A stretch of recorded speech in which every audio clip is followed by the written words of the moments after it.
मैं पहले जानना चाहूंगी कि शुक्र जो प्लैनेट है वो कितना ज़्यादा स्ट्रॉन्ग है अपने आप में कि एक लाइफ पे वो इम्पैक्ट डाल सकता है।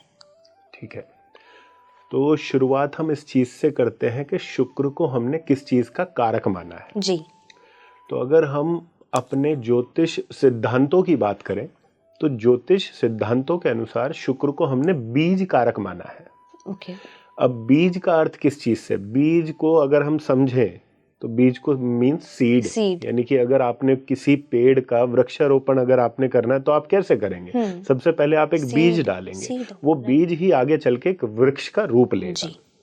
तो जब इस प्रकृति में कोई संतान उत्पत्ति होती है, जब कोई बच्चा जन्म लेता है तो वो तब लेता है जब एक मेल और फीमेल का यूनियन बनता है और उनके अंदर जो एक प्रोडक्टिव सब्सटेंस है वो बीज के रूप में जब जाता है तब जाके एक संतान जो है वो पैदा होती है। तो वहां जो शुरुआत होती है वो शुरुआत शुक्र से ही होती है, इसलिए शुक्र जो है वो बीज कारक ग्रह है। ये शुक्र का एक शुरुआती रूप है जहां से हमें शुक्र को समझने की शुरुआत करनी है। उसके बाद अगर हम आज के कंटेक्स्ट में समझें कि आज के समय में शुक्र क्या है और क्यों इसको इतनी प्रधानता दी गई है, क्यों लोग इसके बारे में इतना बात करने के लिए जो है वो आतुर रहते हैं, उसका एक बहुत बड़ा कारण ये है कि हमारी जो जन्म कुंडली होती है उस जन्म कुंडली के अंदर हमारे 12 भाव हैं। उन 12 भाव में एक भाव होता है दूसरा भाव जो हमारे सस्टेनेंस को दिखाता है, यानी कि अगर हम पैदा हो गए तो हम स्वयं को सस्टेन कैसे करेंगे। अब सस्टेन करने के लिए व्यक्ति को खान पान चाहिए, अगर खाएगा पिएगा तभी जिंदा रहेगा। और खान पान के लिए उसको किस चीज की रिक्वायरमेंट है, आपको कोई भी अगर वस्तु आपको चाहिए तो उसके लिए आपको एक मूल्य जो है वो चुकाना पड़ेगा। बिना मूल्य चुकाए आपको कोई कुछ नहीं मिलता। वो जो मूल्य है आज के समय में हम उसको रुपए पैसे के रूप में देखते हैं, वो शुक्र है। इसलिए अगर आप शुक्र की प्रधानता समझें या शुक्र की इंपॉर्टेंस को समझें तो हमारी सस्टेनेंस के लिए सबसे जरूरी जो ग्रह आज के समय है वो शुक्र है, क्योंकि वो हमारा धन है, हमारा वैभव है, हमारा ऐश्वर्य है, हमारी लग्जरी और कंफर्ट है। बिल्कुल, मतलब सर्वाइवल के लिए बहुत जरूरी है। सर्वाइवल के लिए सबसे पहले शुक्र है।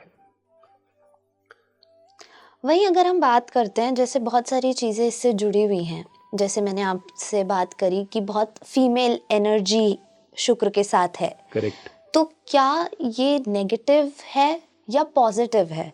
क्योंकि बहुत सारी चीज़ें लोग बोलते हैं कि अगर बहुत सारी एनर्जीज आपके साथ हैं तो that will impact your life, तो वो वाली चीज़ कहाँ तक सच है? करेक्ट। देखिए, चाहे आप एक मेल हैं चाहे आप एक फीमेल हैं, आपको मेल के अंदर भी एक फेमिनिन पार्ट दिखाई देगा और एक फीमेल में भी एक मेल पार्ट जो है वो दिखाई देगा। ऐसा कोई व्यक्ति इस धरा पे नहीं है जिसके अंदर एक मेल एनर्जी या फेमिनिन एनर्जी ना हो। क्योंकि उसका एक परसेंटेज का कंसंट्रेशन ऊपर नीचे हो सकता है, बट डेफिनेटली उन दोनों में ही दोनों एनर्जीज जो है वो साक्षात विराजमान है। लेकिन अब शुक्र की अगर हम बात करें तो शुक्र एनर्जी के रूप में हमें कैसे पता चलेगा कि ये व्यक्ति जो सामने है इसके अंदर जो शुक्र की ऊर्जा है वो कैसी है? तो वो पता चलेगा कि उस व्यक्ति को देख के आपको किस प्रकार का भाव आ रहा है। अगर आपको एक सहज भाव दिखाई दे रहा है, आप उस व्यक्ति के साथ बहुत कंफर्टेबल फील कर रहे हैं, उस व्यक्ति के अंदर आपको एक अलग सा आकर्षण दिखाई दे रहा है, तो इसका अर्थ है कि इस व्यक्ति के अंदर जो शुक्र की जो ऊर्जा है वो बिल्कुल परफेक्ट ऊर्जा है। लोगों ने बहुत सी एक भ्रांतियां बना ली कि अगर कोई व्यक्ति जो है वो बहुत भौतिकतावाद में जा रहा है तो उसका शुक्र खराब है, या जो बहुत पैसा कर रहा है उसका शुक्र खराब है। बहुत ज्यादा पैसा करना या बहुत भौतिकतावाद के अंदर जाना ये कुछ भी शुक्र की खराबी या अच्छाई को नहीं दर्शाता। शुक्र को अगर और बारीकी से समझा जाए तो शुक्र प्रेम का कारक है। और अगर हम अपने काल पुरुष कुंडली की बात करें तो हमारे जो 12 भाव हैं उसमें 12वां भाव जो है मुक्ति का है जी। और उस 12वें भाव के अंदर काल पुरुष कुंडली में शुक्र ग्रह जो है वो उच्च का हो जाता है। तो प्रेम का ग्रह शुक्र कहाँ उच्च हो रहा है? 12वें भाव में हो रहा है, इसलिए प्रेम भी एक मुक्ति का मार्ग हो सकता है। इसलिए शुक्र भी वो ग्रह है जो आपको मुक्ति दे सकता है अगर आप लोगों से समान भाव से प्रेम करते हैं तो जी। तो इसलिए शुक्र के आध्यात्मिक दृष्टिकोण को भी समझना बहुत जरूरी है। अन्यथा क्या है कि हम इसको सिर्फ पैसा, लग्जरी, कंफर्ट तक ही लेकर जाते हैं, हम इसके परे जाकर उसके उस रूप को देख ही नहीं पाते जो असल में हमारे लिए बहुत आवश्यक है जी। लेकिन अगर हम भौतिक और आध्यात्मिक दोनों दृष्टिकोण की बात करें तो हर ग्रह का, सिर्फ शुक्र ही नहीं, हर ग्रह का एक भौतिक और एक आध्यात्मिक दोनों रूप है।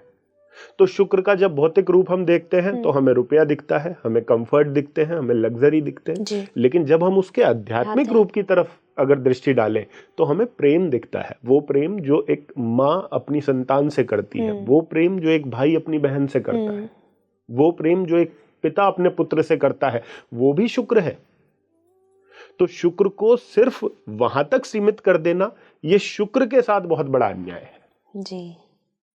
तो हमें इस तरीके से कहीं ना कहीं शुक्र को समझना होगा।